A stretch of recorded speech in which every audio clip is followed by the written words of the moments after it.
I feel like any place he called and said I want to play there, you knew mountains to make it happen. There is a wild alternative version of this summer that NBA fans were supposed to get.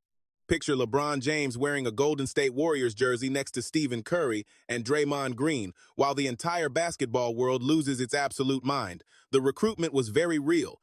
The private conversations were real. The potential sacrifices were real.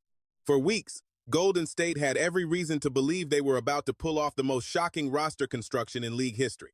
Then LeBron made his final choice, and just like that, the dream died. LeBron chose Philadelphia. Once that massive announcement dropped, Golden State players reacted. Curry reacted. Draymond reacted. The entire front office had to face a reality they had not fully prepared for. But those real reactions were nothing like what the internet spent the next 24 hours describing. The true story behind this failed pursuit is far more complicated and revealing than most fans realize. To understand why LeBron choosing Philadelphia hit the Warriors so hard, you have to go back to the summer of 2024. That was when the world watched LeBron James and Stephen Curry suit up side by side for Team USA at the Paris Olympics, and something fundamentally shifted in how we viewed these two icons. These two superstars had spent the better part of a decade trying to destroy each other on the biggest stages in professional hoops. 4 brutal NBA finals, and endless debates over whose legacy reigned supreme. Years of a fierce rivalry that defined an entire era. Suddenly, they were sharing the court in Paris, running pick and rolls, talking on defense, and passing with a natural chemistry that looked less like an emergency pairing and more like a long-rehearsed masterclass. Their chemistry was instant, and it was absolutely undeniable. It sparked a dream that used to be pure fantasy, but suddenly felt very real. What if LeBron and Curry actually teamed up in the NBA? Not as June rivals. Together, wearing the same colors on the same bench, chasing the same rings. By the time LeBron's 8-year Lakers run ended at the start of 2026 free agency, that fantasy had transformed into a very genuine possibility. Before the market even opened, LeBron told Los Angeles he was moving on, and a long list of powerhouse franchises immediately lined up. Cleveland wanted a reunion in the city where he delivered his most iconic emotional championship. Miami had the powerful draw of his past glory and old home. Minnesota pitched him on a loaded young roster, but Golden State stood entirely in a class of their own. The Warriors had one thing no other team could offer. They had Curry and Draymond, two rivals whose deep history with LeBron went far beyond stats and championship records. These were two guys who actively, publicly, and relentlessly lobbied to get him to the Bay. That mix of elite competitive drive and real personal friendship made Golden State's pursuit feel entirely unique right from the jump. To them, LeBron was not just another free agent. He was the answer to that lingering question they had carried since Paris. For weeks, league insiders called the Warriors the most logical basketball destination for LeBron's final free agency run. The pitch was not just emotional, it was structural. Golden State's flow offense demands quick, elite decision-makers, guys who read the floor instantly and do not need to dominate the ball to completely control the game, but are absolutely devastating when they have it. That description fit 2026, LeBron James better than almost any other style in the league. Analysts argued that no head coach in the NBA knew how to maximize LeBron's remaining skills better than Steve Kerr, a legendary coach who has spent decades winning rings on the core belief that a great pass always beats a tough isolation play. For LeBron, entering his 24th season and trying to keep his championship window open as efficiently as possible, that perfect schematic fit was not some minor detail. It was central to his decision. What made this recruitment so wild was how seriously both sides actually took it. This was not a desperate franchise throwing a blind pitch into the dark, hoping to catch his attention. According to Clutch Sports CEO Rich Paul, Golden State was a legitimate finalist for LeBron. And Rich Paul does not throw around the word finalist just to make headlines. That admission meant LeBron's team spent serious time analyzing how a move to the Bay would define the final chapter of his historic career. It meant real meetings actually happened. Real conversations were happening about role construction, roster fit, and what winning a title would actually look like if LeBron landed in Golden State. That confirmation sparked a level of hype across the league that no other team in the running could even hope to match. Shams Charania of ESPN reported that James had narrowed his choices down to 5 finalists. The Warriors, the Cleveland Cavaliers, the Miami Heat, the Philadelphia 76ers, and the Minnesota Timberwolves. Golden State sat at the center of nearly every single rumor. Sources within the Warriors, according to multiple outlets, kept showing massive optimism even deep into the final stretch of the process, telling reporters they were still a very real destination. That confidence was not built on nothing. The Warriors did not just sit back and pray. They actively moved pieces and made key decisions to pave the way for landing LeBron. Golden State executives reportedly saw the $15 million non-taxpayer mid-level exception as the exact tool to bring LeBron to the Bay. They built their entire offseason around keeping financial flexibility, refusing to make any roster moves that would cost them leverage. But the most meaningful gesture did not even come from the front office. It came straight from the locker room itself. Draymond Green declined his $27.6 million player option for the upcoming season. He walked away from all that guaranteed cash on purpose, creating extra cap room and sending a clear message to LeBron James: the guys in this locker room are ready to sacrifice to make this happen. Green and LeBron were close friends long before anyone even mentioned Golden State. That bond became the driving force behind Draymond's aggressive recruiting push, and walking away from a guaranteed deal showed exactly how serious he was about making this work. Rumors also swirled all summer that Green was spotted hanging out with LeBron multiple times during the free agency madness. Vacations, golf trips, casual hangouts that proved these guys were not just doing business, they were genuinely spending real time together. They were talking for real, and Draymond, who never hides what he is thinking, made zero effort to hide how badly he wanted this. He even spoke publicly about what his role would look like if LeBron joined up. When a fan on social media asked who would run the offense with Curry, LeBron, and himself, Draymond answered without missing a beat. He wrote back that the offense would run through LeBron and that he would happily play a role like PJ Tucker as a corner three-point specialist, calling himself the greatest corner specialist to ever live. On his podcast, he admitted using their joint vacation time to make his personal pitch, saying he would have been crazy to pass up the opportunity when it presented itself. And with us being like brothers, I would be crazy not to take the chance to throw my pitch in there, you know? I would be losing my mind if we are together for days, and at no point do I say, hey, we need to talk. Like, what is going on? What are we actually doing here? So there is that. Of course I did it. That was not a guy hedging his bets. That was a four-time champion willingly throwing away the defining part of his offensive identity to make room for another superstar. That was a profound level of loyalty no front office could ever engineer on its own. Steph Curry's approach during this process was just as eye-opening. Dave McMenamin of ESPN noted that how Curry handled LeBron's free agency was a total shift from how he usually approaches recruitment. Historically, Curry kept his distance from those talks, letting the franchise's winning culture do the talking for him. But this summer was different. He went on Good Morning America and made his pitch directly. The Bay knows how to win, the weather is perfect, the golf is amazing, and LeBron knows exactly what it means to end a legendary career the right way. The sales pitch was simple: do you want to play elite basketball and surround yourself with guys who know how to win? He openly acknowledged their financial limits, leaning instead on culture and championship pedigree. Plus the rare chance to play beside his ultimate rival of the last decade. He noted that the Bay knows how to win. The area has beautiful weather, great golf, and Curry knew LeBron was definitely into that. He pointed to their shared USA basketball run and the epic battles they fought over the years. They simply know how to play basketball, and Curry felt LeBron would really enjoy being a part of that. Just the whole concept of what it actually means to close out your career the right way. Look, he knows exactly what he wants, and when the time is right, he is going to make that decision. Totally up to him. Hearing that kind of raw honesty from one of the most decorated champions in NBA history told everyone all they needed to know. Golden State was taking this chase dead seriously. Even head coach Steve Kerr found himself dragged into the rumors, sparking one of the most viral moments of the entire NBA offseason. A leaked video showed Kerr laughing with a fan, joking that the Warriors already had LeBron locked down on the roster. That loose comment only comes when confidence inside the front office is sky high. Hey, we need to get LeBron, man. LeBron. We need LeBron. Kerr joked, no, we got him.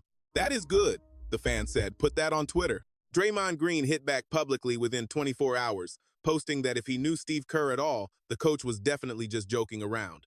But his added explanation was far more revealing than any simple defense. No matter how playful Kerr was being, the Warriors chasing LeBron James was absolutely not a laughing matter. That was the absolute reality inside the Warriors camp for nearly 3 weeks. The Warriors were not just hoping, they prepared, and players mentally adjusted their roles. Front office executives froze roster moves in anticipation, while coaches mapped out exactly how LeBron would fit into their system. As the third week of July rolled around, hope inside the Warriors facility shifted from quiet optimism to genuine heavy expectation. This organization checked every single box. They had the close relationships, the championship culture, and stars ready to sacrifice shots to make the partnership work. Nobody in the Bay Area was actually prepared for the Philadelphia 76ers to swoop in out of nowhere and steal LeBron away. Then, on July 24th, 2026, that dream was shattered. For nearly a full month, the entire league had been waiting on LeBron's final choice. Right up to the final hours, Warriors sources leaked quiet confidence, telling reporters that Golden State was still a prime destination. Most league insiders still ranked the Warriors near the absolute top. Philly was mentioned, sure, but almost nobody had them marked down as the winner. Suddenly, LeBron James posted a statement detailing what he promised would be his final decision. He wrote that when his 23rd NBA season wrapped up, he thought his career was finally over. While he was not quite ready to announce a retirement publicly, he was close. He needed real time to reflect on whether he still loved the grind and if he had anything left to give the game. The answer he found was yes. And the team getting that final chapter was the Philadelphia 76ers. 2 years, $8 million with a player option. A megastar who had just hauled in over $52 million in one season with the Lakers accepted the veteran minimum to chase a fifth championship. The shockwave hit the league completely out of nowhere. And for the Golden State Warriors, the franchise-altering phone call they had anticipated for weeks simply never arrived. Stephen Curry learned about the massive news from a total stranger. While playing around in Little Rock, Arkansas, at Moses Moody's charity tournament, the viral news of LeBron's final decision suddenly dropped. A fan standing in the fairway shouted across to him that LeBron had signed with Philly, and rolling cameras caught his immediate reaction. Setting his club down, Curry pulled out his phone and stared silently at the screen. He climbed back into his cart. The fan kept pushing, asking directly what Curry thought. Glancing up briefly, he said nothing and drove off. For a guy who spent weeks campaigning for LeBron, completely rewriting his quiet approach to NBA free agency recruitment in ways that stunned veteran beat writers, that heavy silence was a massive, unforgettable statement. No angry outburst. Without any public show of anger or theatrical heartbreak for the cameras. Just a superstar processing a heavy blow in private while staying perfectly composed. Naturally, sports media immediately began dissecting that reaction. Analysts debated whether it showed real indifference or just supreme professionalism. Or maybe it was the sting of someone who wanted a championship partner badly, left to process the disappointment alone on a golf course. Meanwhile, the internet expected a completely different reaction from Draymond Green, a player who has never been known for quiet reflection. He is loud, emotional, and highly confrontational when he feels something deeply. He and LeBron have been real friends for years, so the internet expected a massive fallout, the kind of public drama only a LeBron James free agency decision can trigger. But what actually went down was much quieter, much more calculated. Instead of throwing a public tantrum over LeBron's decision, Draymond shifted focus to his own future. He had already declined his player option, leaving his standing with the Golden State Warriors completely up in the air. He focused on negotiating his next contract, ignoring a drama-hungry crowd. ESPN's Anthony Slater reported the Warriors wanted to keep Draymond Green for the rest of his career, and Golden State had the deep pockets to offer him the biggest bag. Green leaned into that negotiation, focusing on his next move and the franchise's future, rather than letting social media drag him into some fake betrayal narrative that just didn't exist. The gulf between reality and the rumors circulating online is incredibly important to point out, because the version that trended on social media right after LeBron's announcement was not real sports journalism. It was pure amplification. The sports media machine and daily debate shows had spent weeks building this potential Golden State-LeBron partnership into the ultimate off-season thriller. Every recruiting pitch became a massive story. Every sighting of Draymond and LeBron got analyzed. Every quote from Steph Curry was parsed for clues. The media built a massive hype train that demanded an explosive finale, but the reality was just a quiet, professional business decision. So the media twisted the facts to manufacture the drama they wanted. Steph Curry looking at his phone on a golf course became instant proof of heartbreak. Draymond focusing on his contract got labeled as wounded silence, while his lack of public anger was read as bottled-up rage. The difference between how Steph and Draymond actually reacted and the clickbait headlines screaming that the Warriors were furious over LeBron signing with Philly was massive. Those headlines made for great engagement, but they had nothing to do with real locker room reality. These guys are championship veterans who understand how the league works. They knew how to process a business decision without crying about it on social media. In the end, LeBron's choice came down to one simple thing: finding the right fit for another championship run. The Philadelphia 76ers built a starting lineup that analysts instantly labeled as absolutely lethal. Tyrese Maxey brings elite speed and scoring, while second-year wing VJ Edgecombe adds freakish athleticism and length. Plus, They landed Jaylen Brown in a blockbuster trade that instantly reshaped the East. And a healthy Joel Embiid remains the single most unguardable force in the NBA. Drop LeBron James into that mix to run the show with his legendary basketball intelligence, and you have an unstoppable powerhouse. But this move was about more than just the roster. Bob Myers, the guy who helped lure Kevin Durant to Golden State, was now running basketball operations for the parent company of the Philadelphia 76ers. Myers actually jumped on Rich Paul's podcast to make the pitch for Philly himself. That trust mattered.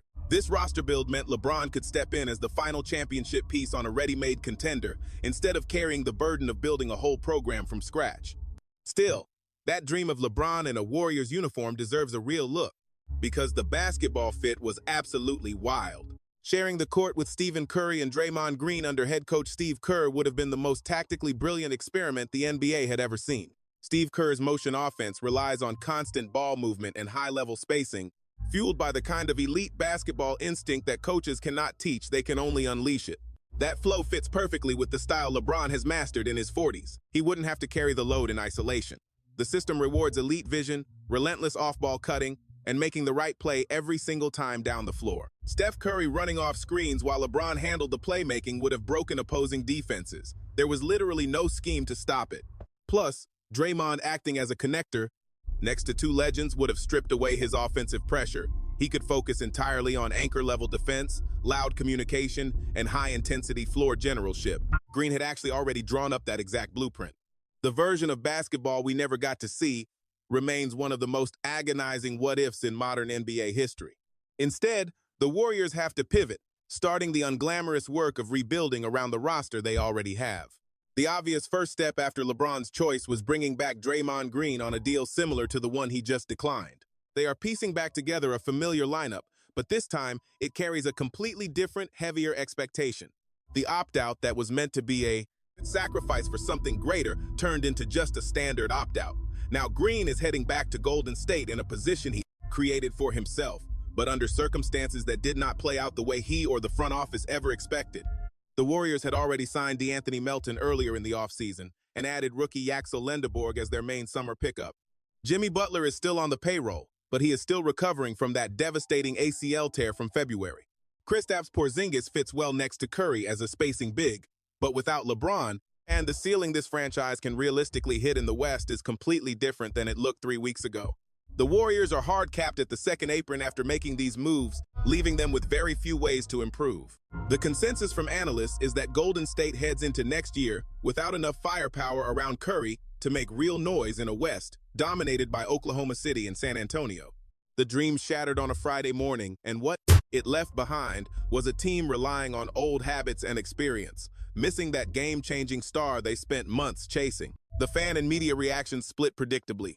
Golden State fans took the news with a mix of deep disappointment and realistic acceptance. Most acknowledged that the team's tough financial situation and strict apron rules always made this a likely outcome, even when hope was high. Meanwhile, Philadelphia erupted in a way only Philly sports fans can. The governor of Pennsylvania officially declared July 24th to be LeBron James Day in the state. Billboards immediately popped up everywhere. The city that spent an entire decade begging fans to trust the process just landed the one player who makes that process completely irrelevant. Sports debate shows spent hours breaking it down, with Stephen A. Smith admitting he was genuinely shocked the Sixers actually pulled this off.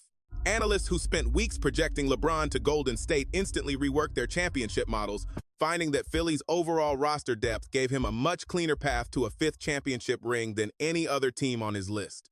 The projected starting lineup for Philadelphia featuring Maxey, Embiid, Brown, LeBron and Embiid was hailed by analysts as the absolute best in the league. Still, the skeptics raised a few fair points. Embiid's injury history is incredibly real. A 41-year-old LeBron pushing through a grueling Eastern Conference postseason next to a big man who has never stayed fully healthy represents a major gamble. Nobody had a clear answer, and that very uncertainty is what made this whole saga so incredibly massive. The league will spend the next 2 years watching to see if LeBron read the situation correctly. But the immediate shift in the NBA's balance of power was undeniable.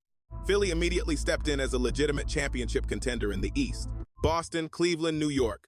Every single rival will spend their summer preparing for the reality that LeBron James is hunting for another ring in their own backyard. The Warriors head into next season still boasting one of the greatest players to ever lace them up, But their ceiling is now strictly limited by what Curry can pull off in a West that has gotten younger and faster. The massive gulf between these two realities is the direct result of a single decision made on a quiet Friday morning in July.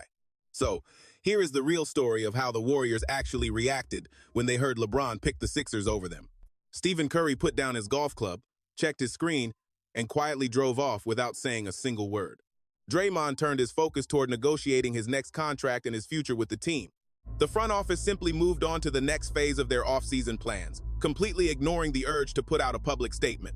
There was no blow-up, no dramatic confrontation, and absolutely no sign of the personal beef that social media insisted had to be brewing under the surface.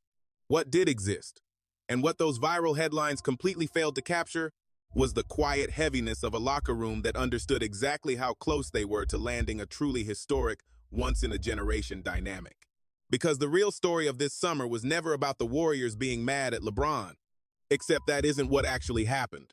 The truth is way more human and much more complicated. It was a front office gutting cap space, turning down guaranteed cash, and shifting roles, even pitching him live on national TV, only to handle the rejection with the quiet professionalism of people used to the highest stakes in the game. Draymond Green turned down $27 million for a friend who chose someone else. Picture Steph Curry standing on a golf course in Arkansas, staring at his screen, silent, because what was there to say? Whether LeBron's decision actually delivers a fifth ring in Philly, or whether passing on Golden State goes down as one of the ultimate what-ifs in NBA history, that is the question the next 2 seasons will answer. The Warriors will be watching, just like Curry did when the news reached him on that fairway back in July. Quietly, with something heavy beneath the silence that words would only ruin.